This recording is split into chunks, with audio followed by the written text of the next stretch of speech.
go to China to make that tea, missus? What am I like? I've just poured it. Would you like a wee biscuit to go with it? No, my body's a temple.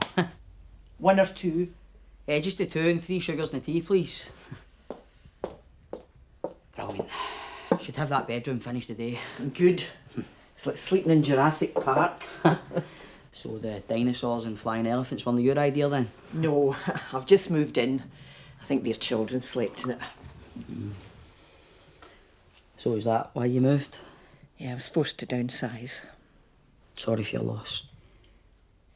He's not dead. He's in a care home. He's got dementia. Oofed. He's in a care home for that? I forget stuff all the time. I wish it was just about forgetting things, but there's a lot more to it than that. Like what? For ages I noticed that he was just always angry. Angry all the time. Shouting and bawling at me for nothing. Wasn't he like him? He would storm out of the house and be away for hours. Never tell me where he'd been. One night the police brought him back. He'd been in the town at night, banging in the shop windows and yelling. He got really paranoid and accused me of planting all his stuff. It was very tough. Wasn't like himself. I ended up having to go to the doctor for tablets for myself. Dementia is a syndrome. That means that it's got different symptoms and signs attached to it.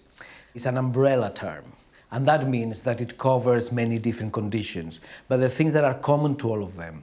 So it is a brain disease, it is a disease that progresses, and it's a disease that you don't regain some of the function that you lose over time. And that decline will start affecting different areas of your life and of your brain. So language is affected, the way you feel about things, the way you behave, the way you're able to do day in, day out things, all those things are affected. So when I explain dementia to folk, I say that it is a syndrome that affects people in 3 distinctive areas. One is the memory, because there is an idea that dementia is only to do with memory. And yes, that happens. But there are also changes in people's behaviors and the way they perceive things, and also the way they react to things. Okay? So those are the 3 areas that I would look for in a diagnosis of dementia. Sorry. I shouldn't be laying all that on you, son. No, you don't need to say sorry. I just didn't realise it could be so many things, you know. Neither did I. Till Joan got it. I suppose we're like that, you know. We don't think about stuff or understand stuff till it affects us. Aye, I know what you mean. Right, well, I better get back to work. That room won't paint itself. Good. On you go. Yeah, I'll take my tea, take a couple of wee biscuits. Good man. Cheers. Cheers. The most common one is Alzheimer's disease. That probably affects more than half of the people with dementia. And then we have other types like vascular dementia, dementia with Lewy bodies, frontotemporal dementia, and then there are specific illnesses that are more prone to develop dementia, things like Parkinson's disease, Huntington disease, and so on and so forth. So there are many types of dementia. The dinosaurs on the war extinct. Bedroom done, onto the bathroom now. Huh? Cheers. You'll turn me into a right tea, Jenny, you. It's nice to have someone to make it for. So, how old is John? 75. Aye. That's not really that old. I thought it was folk a lot older that got it. Even children can get it. But you're right, it's when people are much older when it strikes. We know that the main risk factor for developing dementia is age. And as we age, then we're more likely to develop dementia. However, I think it's also very important to acknowledge that it's not exclusively an illness for older people. And I think we sometimes tend to neglect or forget about the younger people that have developed dementia. And actually, some dementias are more prone to appear in early stages of life. So, for example, frontotemporal dementia, which is actually quite a devastating illness as well, as all of them are. It starts probably in the late 50s, early 60s. We know that Alzheimer's disease could also appear after the age of 45. And although it's rarer, it's got its challenges because you have to deal with issues where you still have children that are in school age, for example, or so there are other challenges that you face. And I think it's important to recognize that it is an illness that affects younger people as well. Is there no cure? No, you'd think there was. All the news headlines in the papers saying they found a cure for it, but unfortunately not. They're looking for one, but it probably won't happen in my lifetime. Might not even in your lifetime. We do have a medication that is licensed for the symptomatic treatment of Alzheimer's disease. And symptomatic means that although none of the medications we have is a cure, they could alleviate some of the symptoms. And in the majority of cases, what we're hoping is for the situation to be stabilized, the condition to be stabilized, and if at all possible to make it a wee bit better, but it's delaying the progression of the illness. So currently, we do not have treatments that are going to cure dementia or even Alzheimer's. There's got to be something you can do to prevent it. Not just for me, for like my kids. You can eat well. No problem there. I eat well, all right. Too well. A healthy Mediterranean diet. No chippies? No chippies. Pastas, fish, vegetable, olive oil. I know the oil that they use to make chips. So, what you're saying is, if I eat all right, then I'll be fine? Well, it's not that simple. But keeping your mind active helps. I struggle even helping the veins with the homework. Well, stick in there because they say that education helps to prevent the brain from getting dementia. Anything else? Exercise is good too. I play fives with my mates once a week.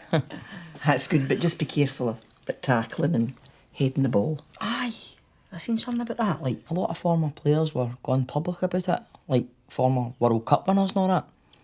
But I just have a wee kick about with my mates and a few pints, so... Be careful.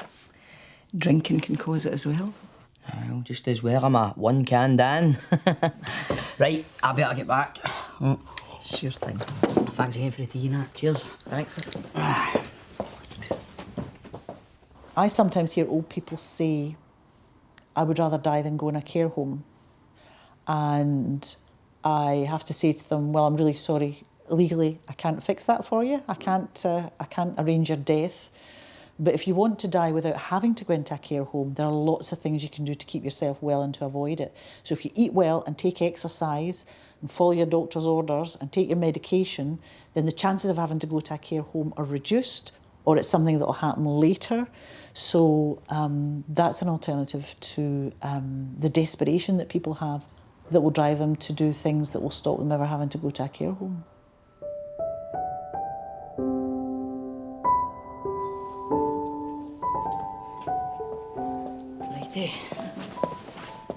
What's in your rolls? Mediterranean chopped pork. You want one? No thanks. Going to see Joan. I like to sit and eat with him when it's a good day. So, when did you know what was happening to John? He was diagnosed 6 years ago, but for a few years before that, he was saying there was nothing wrong, when I knew there was. He didn't want people to think that he was losing his marbles. There's still a great stigma about that. Eventually, I persuaded him to go and see the doctor. Usually I would ask the patient about the kind of problems they're experiencing, and I would also ask their relatives what kind of things they've been noticing. Then I would ask about their drug history, what kind of medication they're on. Sometimes medications can cause problems with memory. It's not always dementia. And I would also ask about their alcohol history, because that's quite important with memory loss as well. Then I would do a general examination, check their blood pressure, listen to their heart and lungs, and then I would often organise a set of blood tests, things like kidney function, liver function, thyroid function, a full blood count, iron levels, vitamin B12 and folate levels. They're the common things we check for. Oh, I hate hospitals and doctors and all that. I would rather my leg fell off than have to go there. There speaks the West of Scotland male. Aye. Maybe I'm just a bit feared, if I'm being honest. Well, the doctor was really good. He did a few tests, John, and sent him for a brain scan and asked him to go to the memory clinic. What's that? It's a place that they run tests and ask you loads of questions. Eventually, he saw a psychiatrist and he was diagnosed with early onset vascular dementia. You had to see a psychiatrist? Well, it's the brain we're talking about here. It's a mental health issue. The memory clinic is run by, it's usually nurses under the charge of a consultant psychiatrist, and they go to the memory clinic and they have some more formal testing. They'll be asked various sets of questions, asked to perform simple tasks, and they're scored on these tasks and questions, and that's really how the diagnosis of dementia is made. In the UK, has the specialty of all-day psychiatry is a very old one. So it's been practiced for a long time, and indeed the UK has been the pioneer in all-day psychiatry and taking on board not only the assessment and diagnosis, but the care of people with dementia. In many instances, I believe that the diagnosis itself is probably not the difficult one, but I do strongly feel that is what you do afterwards and how you work with the person with dementia and their relatives and the approaches that you take that are important. And I think the psychiatrists are actually well qualified to assess the impact of such an illness and the changes in the brain in terms of the mood, the anxiety and other symptoms that are very much our bread and butter. So, John wasn't able to live at home then? Well, we did for a while. There's a lot of things you can do in the house, like upping the light levels, And I bought him a special plug for the sink because it kept flooding us. And I got a GPS tracker so that when he got lost, I could find him. Aye, like one of the things you get on your phone. Thickening of lens in the aging eye means that it's more difficult for light to penetrate, and it's commonly known that an older person or someone with visual impairment needs twice as much light as a normal person of ages 30 to 50.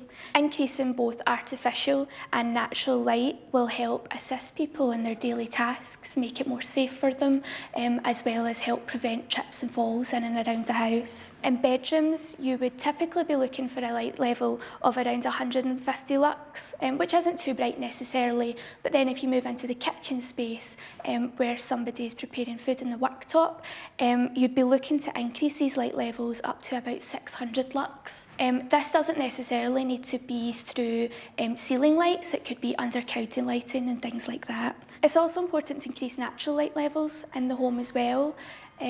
So being able to draw the curtains right back beyond the opening of the window just to increase the maximum amount of light that can come in. Something that might help enable this is just your type of curtain pole. Your curtain pole extends up beyond the window so that the full track of curtain can sit beyond the window opening. It's important that a person's bedroom is completely dark at night time. This could be done through blackout curtains or blinds, and it helps recorrect their circadian rhythm, which is their natural body clock. Sometimes in people, older people or people with dementia, their natural body clock or circadian rhythm would be out of sync.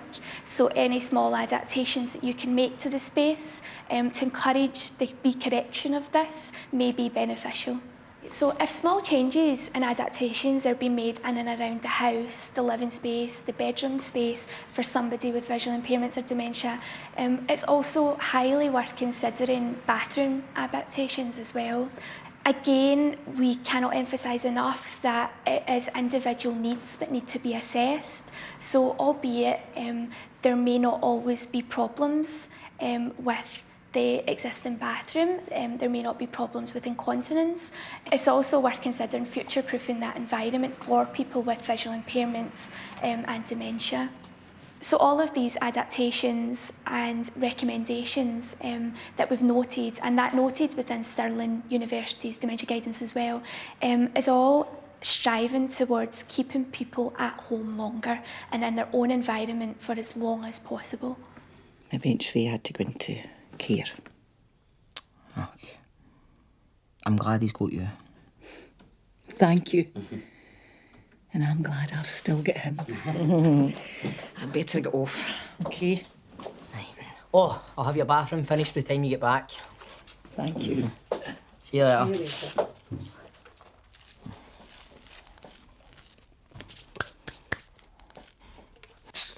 After you've been diagnosed, and if you get to that stage at which you're required to be supported at home, then you need to find out what your rights are to access that support. And in Scotland, we have a tremendous bit of legislation called the Self-Directed Support Act.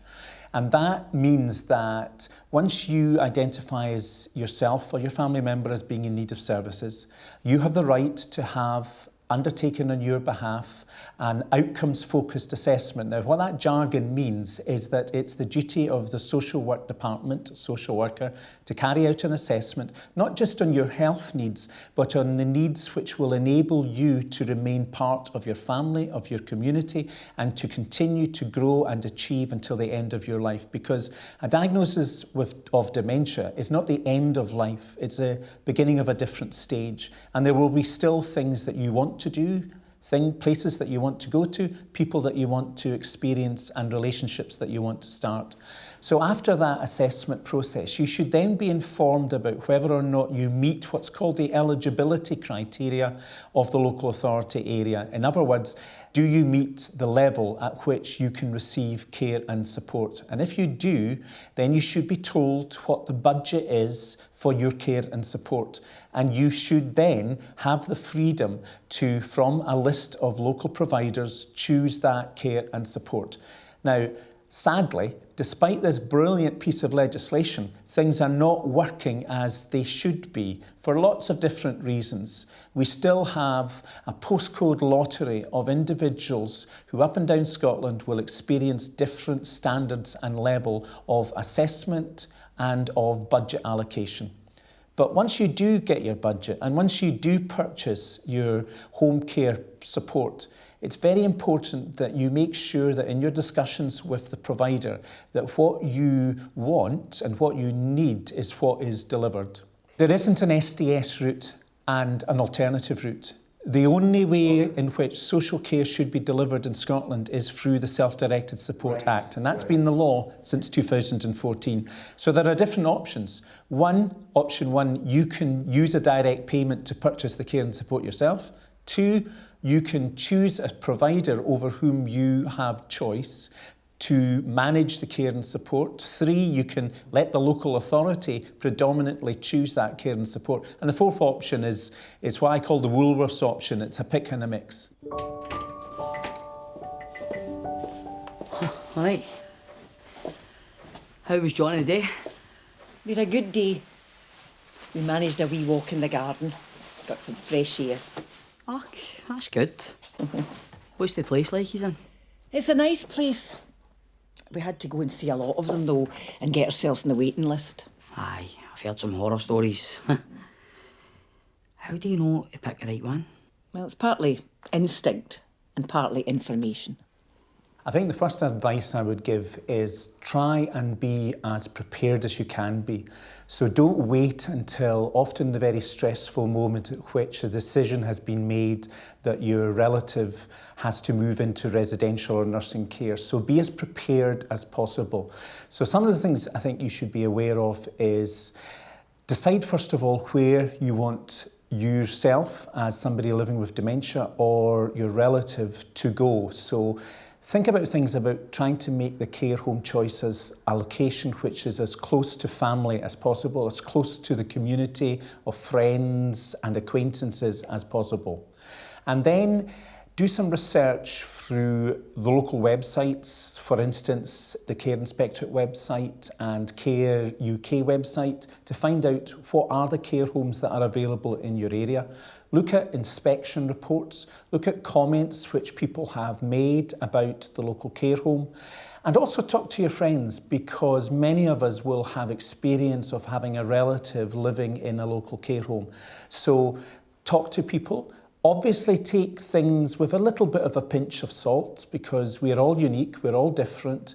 And so therefore, for me, the most important thing is for you, and if possible, the person who is going to become a resident, to go and visit, to talk to the manager, to talk to the staff, to get a feel for the place. Because I think in most instances, it's that gut reaction, that intuitive feeling, which is a real aid to us.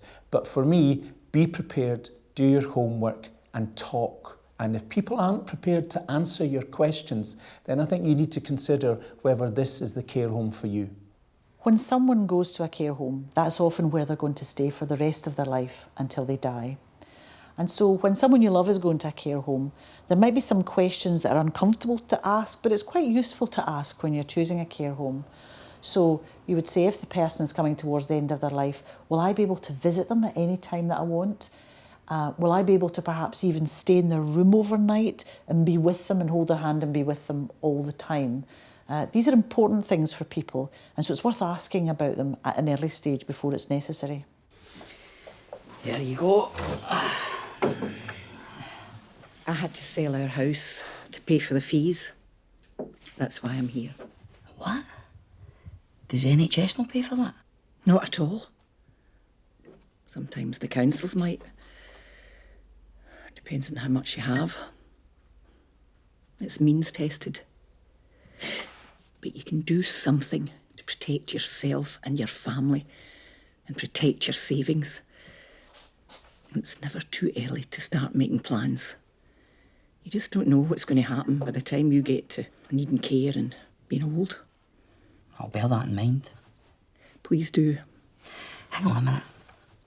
My papa got cancer, and we didn't have to pay for any of his care.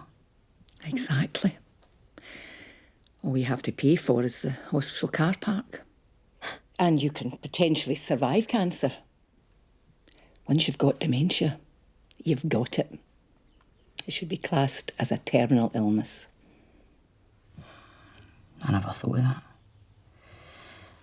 I think people only realise when it happens to them or their loved ones. And by then it could be too late. Right, I better get finished here.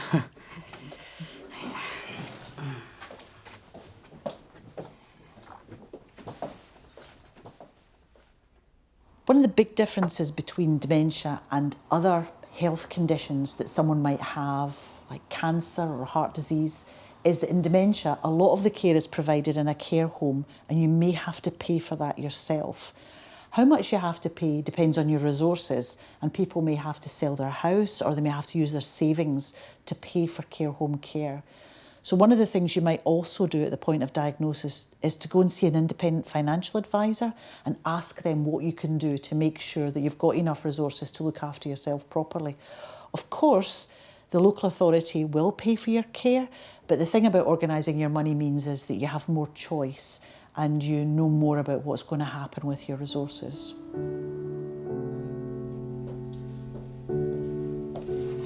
Right, that's me loaded the van. Hope I'm not forgetting anything. Listen, thanks. The rooms look great. Oh, no bother. Thanks for all the tea. And you've got my number. If you need any more painting done, just give me a shout. And I hope things go okay with John. We do the best with what I've got. That's all we can do. And I'll remember what you've told me today. You take care of yourself, right? You too.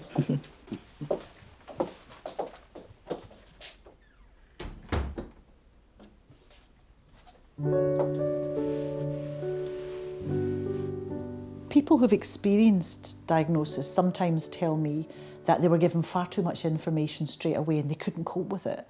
And other people have told me that they went for a long time without getting any information at all, or the information that they needed. So it's really important to make sure that you can access the kind of information that you want, and hopefully some of the information in this film will help people know where to go and give them some ideas about what there is out there.